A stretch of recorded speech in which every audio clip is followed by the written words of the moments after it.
नमस्कार साथियों। आज एक बार फिर हमारे वीडियो में आपका स्वागत है। जैसा कि आप सभी जानते हैं कि भाग एक में हमने अनुस्वार की चर्चा की थी और इसी क्रम में आज मैं आपके सामने अनुनासिक के विषय में कुछ बताना चाहती हूँ कि दरअसल अनुनासिक क्या होते हैं और किस प्रकार से ये प्रयोग में लिए जाते हैं। देखिए, सबसे पहले हम देखेंगे कि अनुनासिक है क्या। तो देखिए, जिन स्वरों के उच्चारण में मुख के साथ साथ नासिका की भी सहायता लेनी पड़ती है, अर्थात जिन स्वरों का उच्चारण मुंह और नाक दोनों से किया जाता है, वे अनुनासिक कहलाते हैं। इनका चिन्ह चंद्र बिंदु है। चंद्र बिंदु से आप अभिप्राय समझिए कि देखिए, ये हमारा चंद्र बिंदु है जिसमें आप देख रहे होंगे कि चंद्रमा है और चंद्रमा के ऊपर बिंदु लगाया गया है। तो हम देखेंगे कि ये क्या होता है, कैसे लगता है। यह ध्वनि अनुनासिक मीन्स अनुनासिक ध्वनि वास्तव में किसकी ध्वनि है? ये वास्तव में स्वरों का गुण होती है। जैसे अ, आ, उ, ऊ तथा री स्वर वाले शब्दों में अनुनासिक लगता है। जैसे देखिए, कुछ उदाहरण हमारे सामने हैं। कुआं, चांद, अंधेरा आदि। जैसा कि आप देख रहे हैं, कुआं में ये आप देख रहे होंगे कि किस पर लगी हुई है चंद्र बिंदु?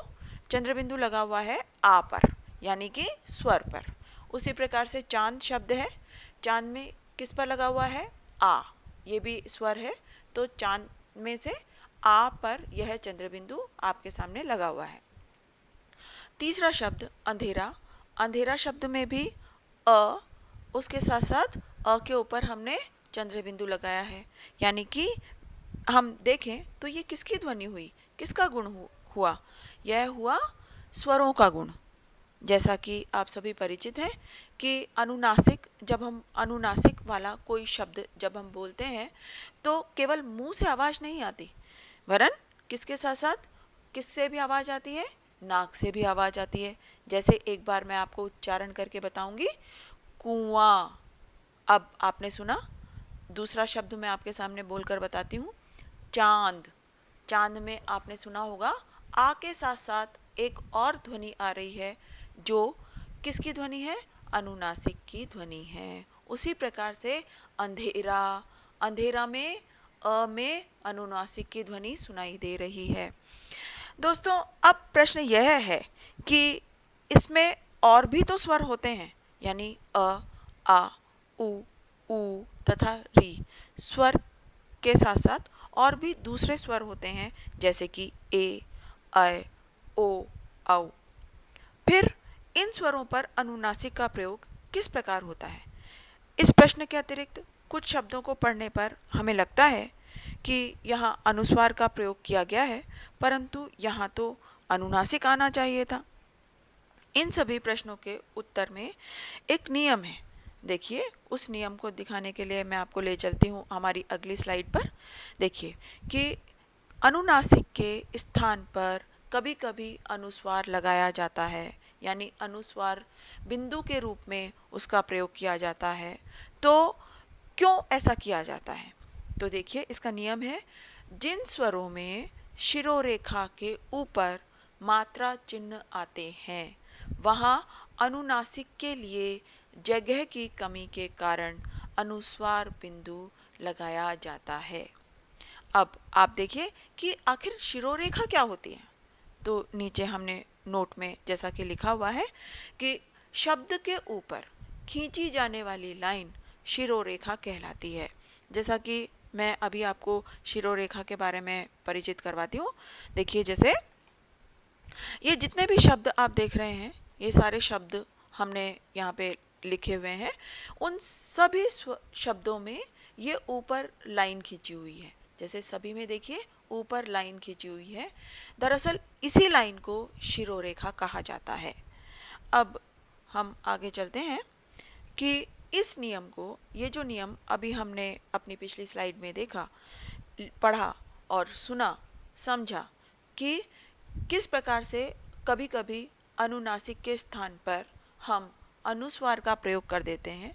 मीन्स हमने अभी अभी नियम में क्या समझाया कि कभी कभी शब्द के ऊपर जगह नहीं होती, यानी ऊपर मात्रा होने से, शिरोरेखा से के ऊपर मात्रा होने से उसमें जगह का अभाव होता है, जगह की कमी होती है, इसलिए हम अनुनासिक के स्थान पर अनुस्वार का प्रयोग कर देते हैं।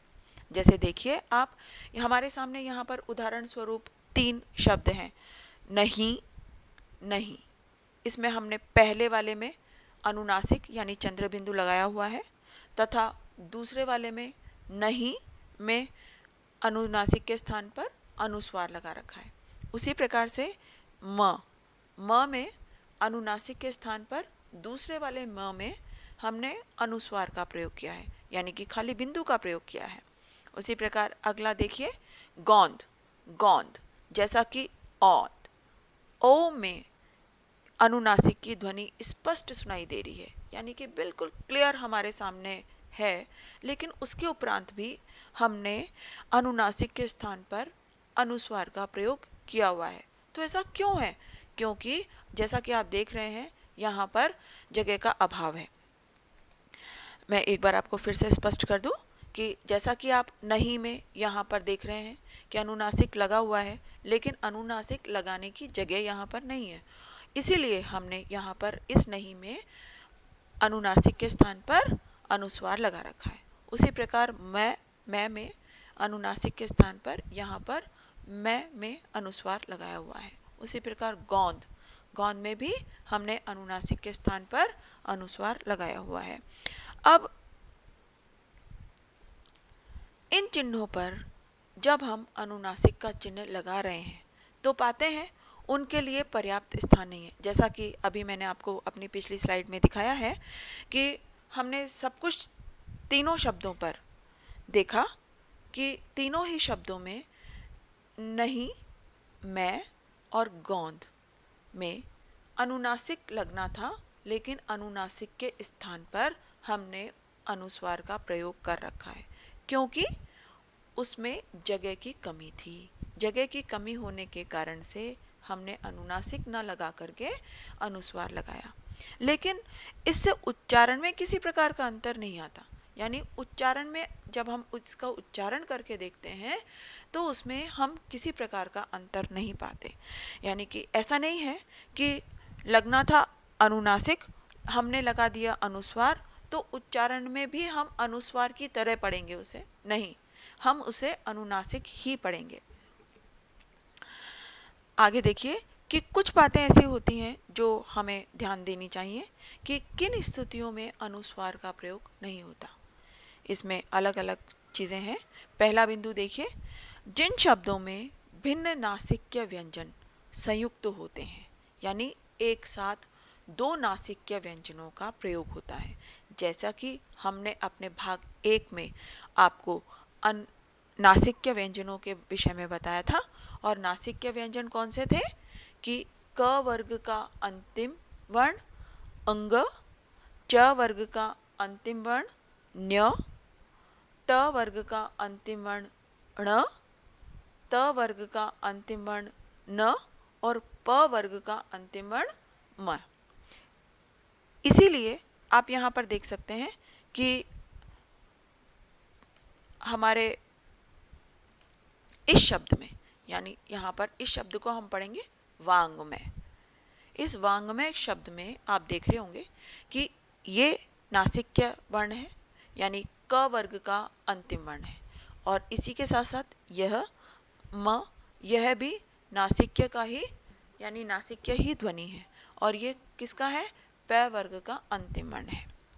तो इसलिए इसमें और एक तो यह नियम है कि जहां पर 2 भिन्न नासिक्य व्यंजन एक साथ आ जाएं, या पंचमाक्षर ही द्वित्व होता है, यानी एक ही पंचमाक्षर 2 बार आए, वहां पर अनुस्वार का प्रयोग नहीं किया जाता।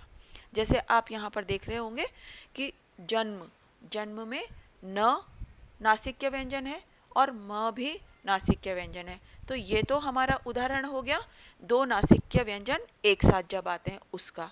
लेकिन अगला जो शब्द है सम्मान, सम्मान में म, और बाद में भी क्या आया, म, यानी पंचम अक्षर है उसका द्वित्व हो गया, यानी 2 बार एक साथ उसका प्रयोग हुआ, इसलिए हमने इसका अनुस्वार नहीं बनाया।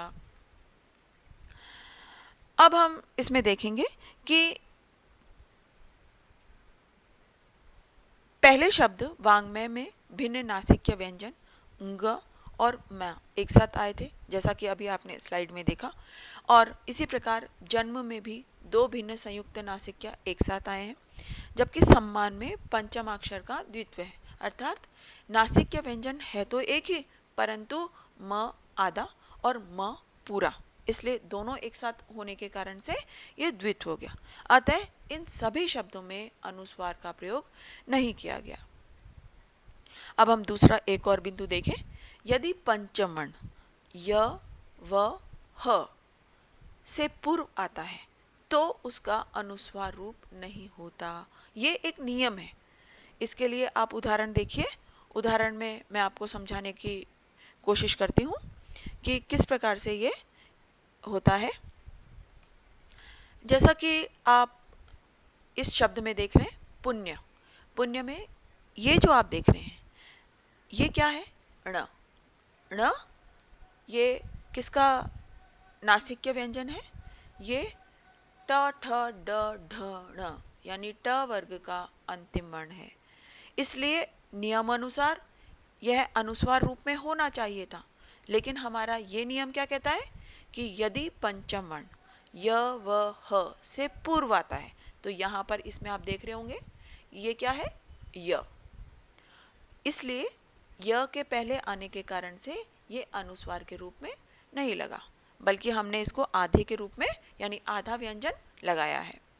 उसी प्रकार से आगे आप देख सकते हैं कि ये न, ये भी नासिक्य व्यंजन है, और त थ द ध न यानी त वर्ग का अंतिम वर्ण है, इसके कारण से यह भी नासिक्य व्यंजन है, परंतु इस नियम के अनुसार यहाँ पर भी ये किसके पहले आया है, व से पहले आया है, इसलिए हमने इसका भी अनुस्वार नहीं बनाया, बल्कि इसको आधे व्यंजन यानी आधे नासिक्य व्यंजन के रूप में ही लिखा है।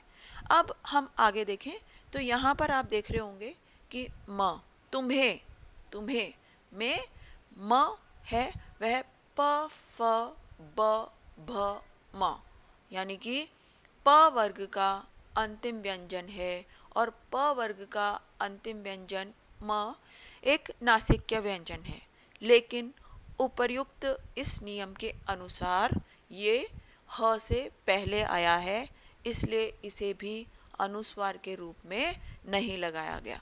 तो अब हम क्या देख रहे हैं कि ये जो ऊपर सारे हमारे सामने शब्द हैं, इन शब्दों में पंचमा अक्षर ण, न तथा म है, परंतु इनके पश्चात य, व तथा ह का प्रयोग हुआ है, इसलिए यह अनुस्वार का प्रयोग नहीं किया गया। तो दोस्तों, कैसा लगा आपको हमारा ये वीडियो? क्या आपको अपने अनुसार अनुनासिक की पर्याप्त जानकारी मिली? अगर ऐसा है तो आप हमारा यह चैनल, यह वीडियो सब्सक्राइब और लाइक कर सकते हैं। हमें आशा है कि इन वीडियोस को देखने पर दर्शकों को अनुस्वार व अनुनासिक संबंधी सभी बातें सरलता से समझ में आ गई होंगी। दर्शकों से हमारा निवेदन है कि यदि वे किसी अन्य विषय पर हमसे जानकारी प्राप्त करना चाहते हैं तो हमें बिना किसी संकोच के लिख सकते हैं, और वीडियो पसंद आए तो उसे सब्सक्राइब और लाइक करना न भूलें। धन्यवाद।